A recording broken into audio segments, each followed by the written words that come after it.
Jamal never expected a personal invitation from his boss. "Spend the weekend with us," Mr. Thompson had said. "You've been doing great at work. Come relax at my home." Jamal was flattered.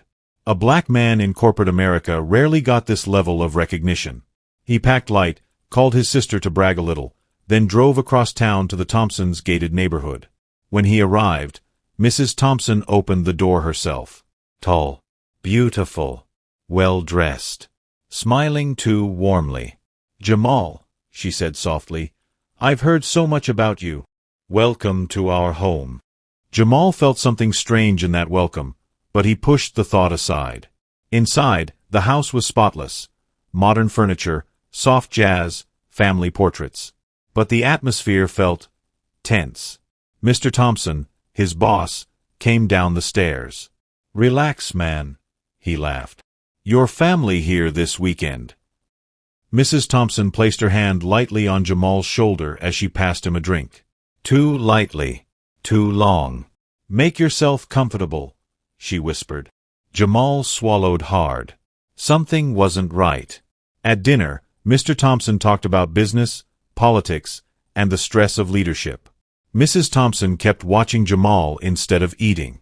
"So young and focused," she said. "Your future is bright." Jamal laughed awkwardly. "Just trying to learn from the best." Her eyes didn't match her smile. Mr. Thompson didn't notice anything. He was busy bragging about stock investments. Jamal excused himself to breathe. Later that night, Jamal sat in the guest room enjoying the quiet. Then a soft knock. Mrs. Thompson entered, wearing a silk robe. "Sorry if I startled you," she said. "I just wanted to check if you're comfortable." "I'm fine, ma'am," Jamal replied quickly. She walked closer, too close. "You don't have to call me ma'am. Call me Renee." Jamal stood up immediately. "Mrs. Thompson, this is not appropriate." She smiled. "Relax. Your boss is asleep. We're all adults." Jamal's heart raced. I think you should go." Her expression changed. Amused. Challenging. Dangerous. "Good night, Jamal," she whispered, leaving the door open slightly as she left. Jamal didn't sleep all night. "This weekend was a mistake," he muttered. He considered leaving at dawn, but he didn't want it to seem rude or suspicious. He needed to protect his job. In the morning, Mrs. Thompson barely spoke, but her eyes said everything. Mr. Thompson, unaware, suggested a day trip. "We'll go hiking. You'll love the trail." Jamal nodded, praying nothing else would happen.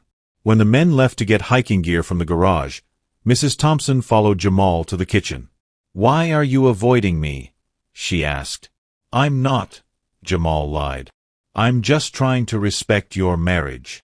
She stepped forward. "Respect? My husband barely looks at me. But you notice." "No," Jamal said, backing away. "I can't do this." Her fingers brushed his chest. Just then, Mr. Thompson's voice echoed from the hallway. "Ready to go?"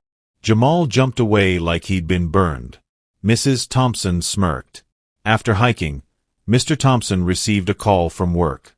"Jamal, can you stay one more night? I need your help with a proposal." Jamal didn't want to stay, but refusing might raise suspicion. "Sure, sir." That evening, as Jamal sat working on his laptop, Mrs. Thompson slipped onto the couch beside him.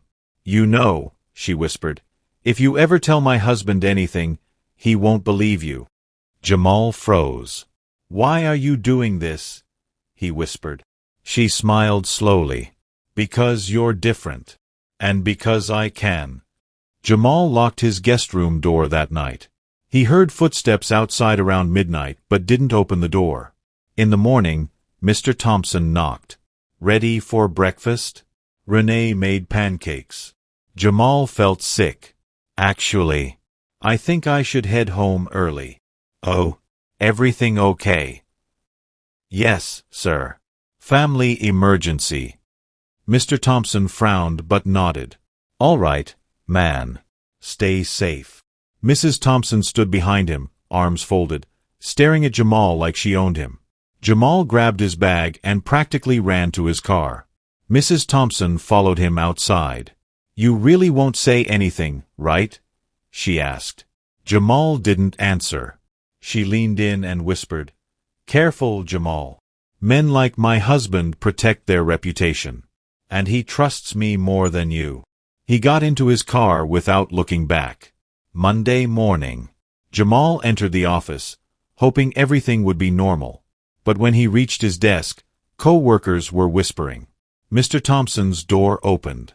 "Jamal, in my office. Now." Jamal's stomach dropped. He entered. Mr. Thompson's face was cold. "My wife told me everything." Jamal froze. "Told you what?" "That you tried to flirt with her. That you made her uncomfortable. That you tried to touch her." Jamal's chest tightened. "Sir, that's not true." "Don't lie to me," Mr. Thompson snapped. "You're suspended until further notice." Jamal felt the room spin. Mrs. Thompson had struck first. Jamal considered staying silent. But no. Not this time. He scheduled a meeting with HR. He told everything, calmly, clearly, respectfully. He had text messages from Mrs. Thompson asking him to come downstairs, timestamps, and security camera evidence showing she entered the guest wing late at night. HR listened carefully. "This is serious," they said. "We will investigate." Days later, the company called Jamal back. HR sat with stiff expressions. "Mr. Thompson has been placed on temporary leave," they announced. "And we have discovered inconsistencies in his wife's statements." Jamal breathed out slowly. His job wasn't gone. His truth wasn't ignored. Mr. Thompson confronted Jamal outside the building. "You think you won?" he growled. "My wife would never." "Sir," Jamal interrupted quietly, "you married her." "Not me." Mr. Thompson's anger collapsed into something like fear. "My marriage, my career." Jamal said nothing. He walked past him. Some battles weren't his to fight. The company reassigned Jamal to a new department. New team. New environment. New opportunity. At his desk, his new manager smiled. "You've been through a lot, but your work is outstanding. We're glad to have you." For the first time in weeks, Jamal felt peace. He messaged his sister. "Sometimes the trap isn't temptation. It's the lie that follows." She replied, "I told you. God will fight for you." Months later, Jamal heard rumors. Mr. Thompson's marriage had fallen apart. Mrs. Thompson had moved out. The company was probing deeper financial misconduct. Jamal didn't celebrate. He just thanked God for escaping something that could have ruined his life. One evening, he sat on his balcony, watching the city lights, reflecting. He had come close to losing everything because of one dangerous weekend. But he survived. And he grew wiser. 3 months passed. Jamal settled into his new department, focusing on rebuilding his reputation. He worked quietly, avoided drama, and stayed far away from anything that felt like trouble. But one evening, as he wrapped up work, his phone rang. The caller ID made his heart skip. Renee Thompson. He let it ring out. A few seconds later, a text appeared. "Please. I need to talk to you. It's important." Jamal locked his phone, grabbed his bag, and walked out of the building, refusing to open any door leading back to that chaos. But the text replayed in his mind all night. Renee didn't give up. The next day she texted again. "I'm sorry for what happened. I need help, please." Jamal didn't respond. Later that evening, as he stepped into the parking garage, he saw her leaning on his car, dressed simply, looking nothing like the confident woman he remembered. "Jamal," she said softly, "please, don't walk away." He stopped several feet from her. "Why are you here?" She wiped her eyes. "My husband left the house. He blames me for everything. I have no one to talk to." "That's not my problem," Jamal said firmly. "You almost destroyed me." "I know, she whispered. That's why I'm trying to apologize. Her voice shook. For a moment, she didn't look seductive, she looked broken. But Jamal stayed still. Mrs. Thompson, he said, with all due respect, you need to go home. I don't want trouble. She nodded slowly. You're right. I'm sorry, she whispered before walking away, shoulders trembling. Jamal waited until she disappeared before he breathed again. The next week at work, whispers spread again. Did you hear? Renee and her husband separated. I heard she tried to come to the office. I heard she's unstable now. Jamal stayed silent. He didn't want his name in anything. But trouble has a way of circling back. One afternoon, Jamal's new manager, Ms. Avery, called him in. Jamal, she said gently, HR received an anonymous report claiming you've been meeting with Mrs. Thompson outside the office. Jamal felt anger burn through him. That's not true. She approached me without invitation. I believe you, Ms. Avery said. But HR needs to verify everything. Jamal sighed. This woman wants to sink me again. Ms. Avery leaned forward. You are not in trouble. We will handle it correctly. Just stay professional. It was happening all over again. The drama wasn't done with him. That weekend, Jamal visited his mother's house to clear his head. Nothing grounded him better than her soft humming and warm food. As they sat on the porch, his phone rang again, unknown number. He answered reluctantly. A familiar male voice spoke. Jamal. It's Marcus Thompson. Jamal sat up. Sir? We need to talk. Man to man. Jamal's mother gave him a questioning look. He stepped away to speak privately.